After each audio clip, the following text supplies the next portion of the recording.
Rechercher la limite quand x tend vers pi sur 3 de 1 moins 2 cosinus x. Alors, le cosinus x, c'est une fonction qui est définie dans R, mais qui est bornée, hein, suivant y. Suivant x, elle est définie dans R, hein, vous pouvez voir.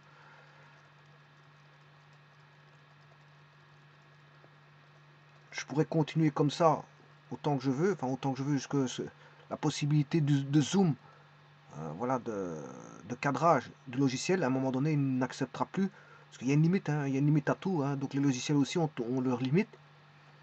Donc je pourrais agrandir ça en zoom pour vous montrer que cette fonction-là est définie dans R. Mais qu'elle est bornée, suivant Y. Les images, ce qu'on appelle les Y, ce sont les images, elle est bornée, c'est-à-dire on ne dépasse pas Y égale 1, et on ne dépasse pas Y égale moins 1. Mais en tout cas, le domaine, c'est R de cette fonction-là.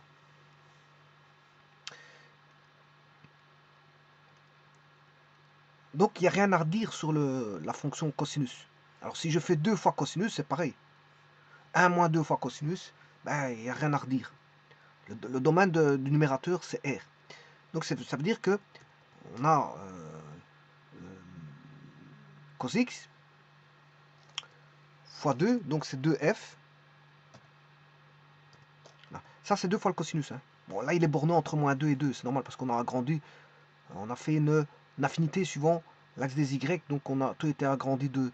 Les y ont été multipliés par 2. Donc, c'est normal que ici, les images vont être comprises entre moins 2 et 2. On dira que en science, l'amplitude ici vaut 2. Alors que précédemment, l'amplitude valait 1 pour cosinus x. Et de cosinus x, l'amplitude vaut 2. Elle peut monter jusqu'à 2.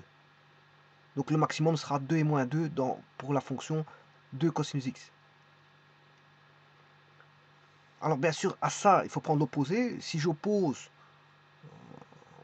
on aura une inversion de la fonction par rapport à une symétrie par rapport à l'axe OX.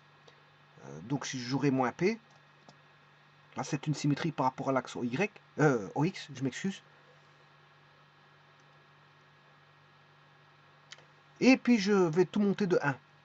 Donc on va faire une translation d'unité vers le haut par rapport à Q.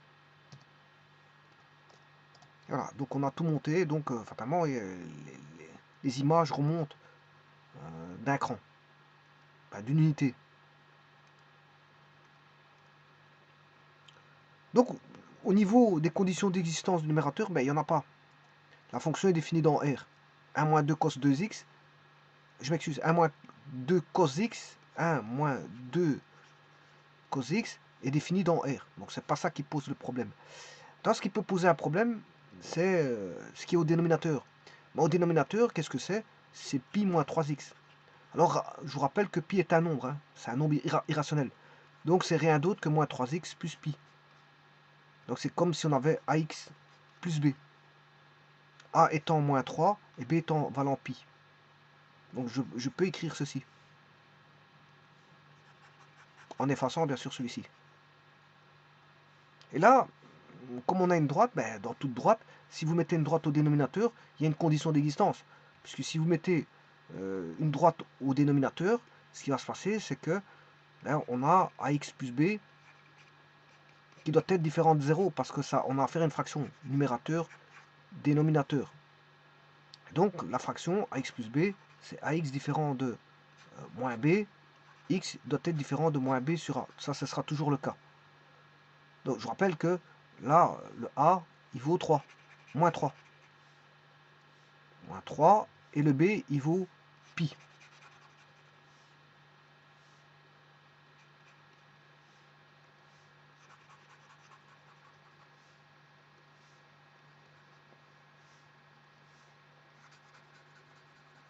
Oui, ici, attention que je me suis trompé, parce qu'on aura moins pi, donc on aura moins b. Oui, moins b sur a, c'est bon. Bon. Donc dans ce cas-ci, ce qu'on aura, c'est pi sur 3. X doit être différent de pi sur 3. Et justement, on demande de rechercher la limite quand x tend vers pi sur 3. Donc, a-t-on une asymptote verticale ou a-t-on un point rouge de discontinuité, un point de discontinuité?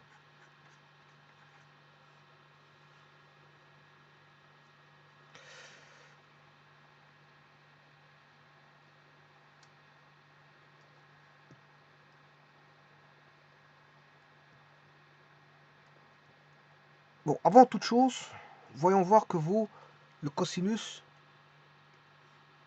Alors, le cosinus, c'est un rappel, ça se mesure sur l'axe des x, hein, l'axe des x. C'est-à-dire, c'est l'axe que voici. Ça, c'est l'axe des x, c'est le cosinus. Alors, cosinus de 0, ça fait 1. Cosinus de pi demi ou moins pi demi, ça fait 0.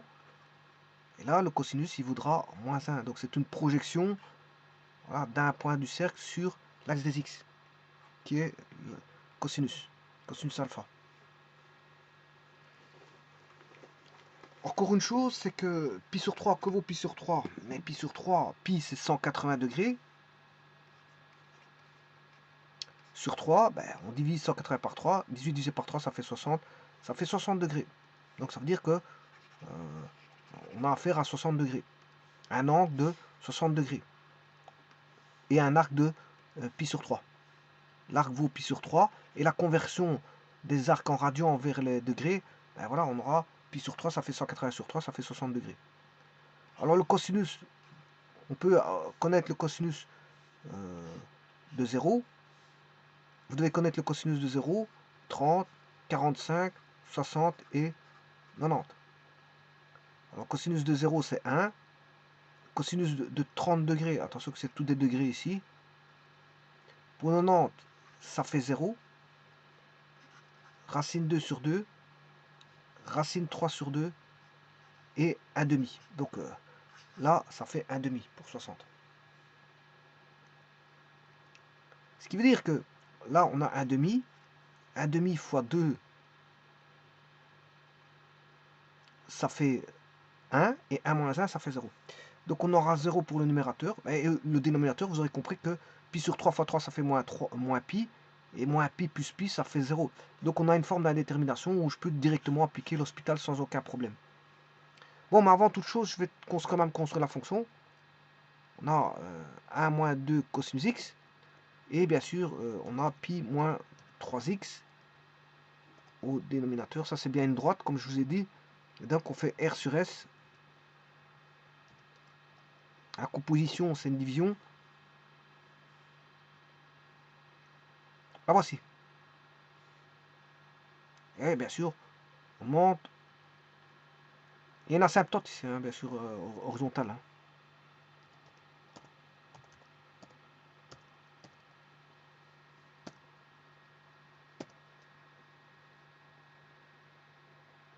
Ah, y égale 0, comme je vous ai dit. Il y a une asymptote. On la voit. Elle transparaît. On voit bien qu'en l'infini, ça va tendre vers 0.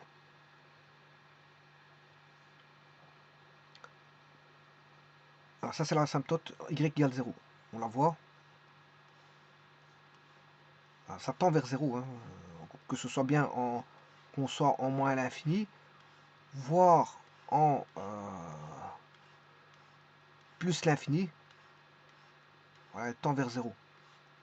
Alors je pourrais agrandir ça au niveau de l'amplitude, faire 4t ou 5t, 5t.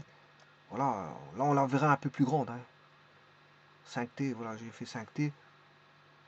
5 fois t, j'ai démultiplié, voilà, on voit bien qu'elle passe en dessous de l'axe des x, puis elle repasse au-dessus, elle repasse en dessous, elle repasse au-dessus de l'axe des x, pour terminer en l'infini, avec, voilà, avec une tendance vers 0.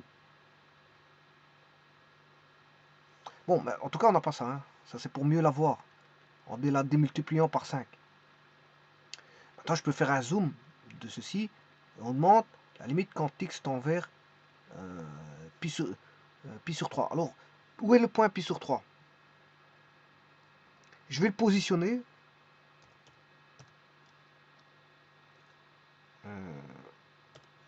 Voilà, il est là. Ça, c'est le point pi sur 3. 1,05, c'est. Et donc, là, il y a un point rouge. Il y a un point rouge, là. que je vais rechercher dans un instant en faisant, bien sûr, comme je l'ai dit, c'est un cas de détermination 0 sur 0, donc je vais appliquer l'hospital. Donc l'hospital, il suffit de dériver le numérateur, il n'y a rien de difficile à dériver une fonction cosinus, et il n'y a rien de difficile à dériver une fonction du premier degré. Hein. Donc là, vous allez avoir la réponse assez rapidement et assez facilement, assez facilement je dirais, parce qu'il n'y a rien de difficile là-dessus. Donc il faut, le plus difficile c'est d'écrire, c'est juste ça.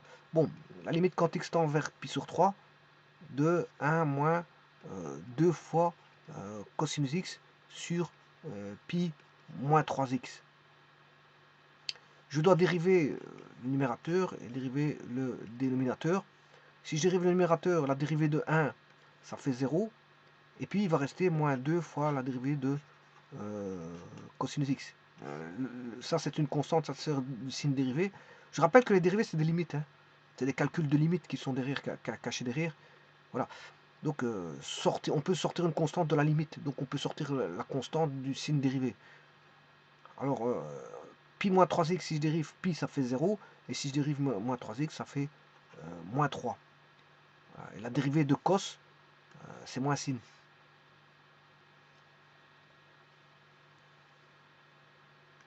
C'est moins sinus x. La limite quantique tend vers pi sur 3. Mais, donc on a déjà une constante qui est 2 tiers. Avec le moins, c'est moins 2 tiers.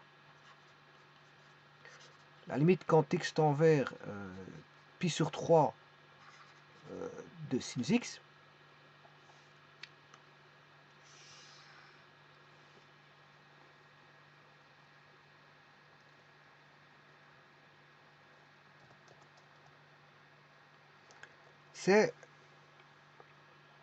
C'est égal à moins 2 tiers fois sinus pi sur 3. Bon, et alors, le sinus, c'est le contraire du cosinus, hein, puisqu'ils sont complémentaires. Le sinus, ce sera 0, 1 demi, racine 2 sur 2, racine 3 sur 2, et enfin 1. Et donc, ici, ça va faire racine 3 sur 2. Donc, on aura moins 2 tiers fois racine 3 sur 2. Les deux ici vont se simplifier et va rester moins racine 3 sur 3.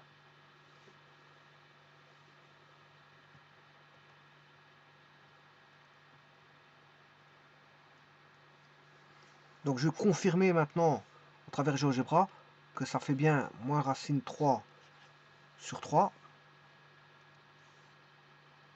en allant chercher ce point là. Je vais le remonter, qui est un point rouge. Hein. Moins SQRT de 3 sur 3. Voilà. Et bien, vous voyez que on a bien ce point rouge là.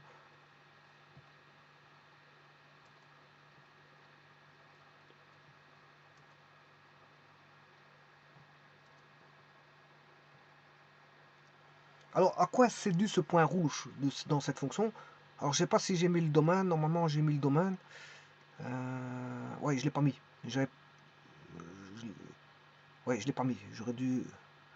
J'ai passé le domaine. J'ai mis les conditions d'existence, mais je n'ai pas mis le domaine. J'avais prévu une page pour le faire, et c'est cette page-là. Donc, si vous avez compris, le domaine, ben, comme je l'ai dit, le numérateur, les conditions d'existence, ben, il n'y en a pas. Donc, le domaine du numérateur, c'est R. Et pour le dénominateur, les conditions d'existence, ben, on a une droite, comme je vous ai dit, ben, ça doit être différent de x doit être différent de pi sur 3. Ce qui veut dire que le domaine généralisé du numérateur et du dénominateur, c'est R sauf pi sur 3. Donc il y a un seul point rouge dans cette fonction. Il n'y a qu'un seul point rouge. Donc elle est définie partout, sauf en pi sur 3. Donc elle est discontinue en pi sur 3. Elle est discontinue en pi sur 3. Et continue partout dans R, sauf pi sur 3. Donc c'est comme ça. La fonction est discontinue juste en ce point. C'est un point de discontinuité. Je vous remercie.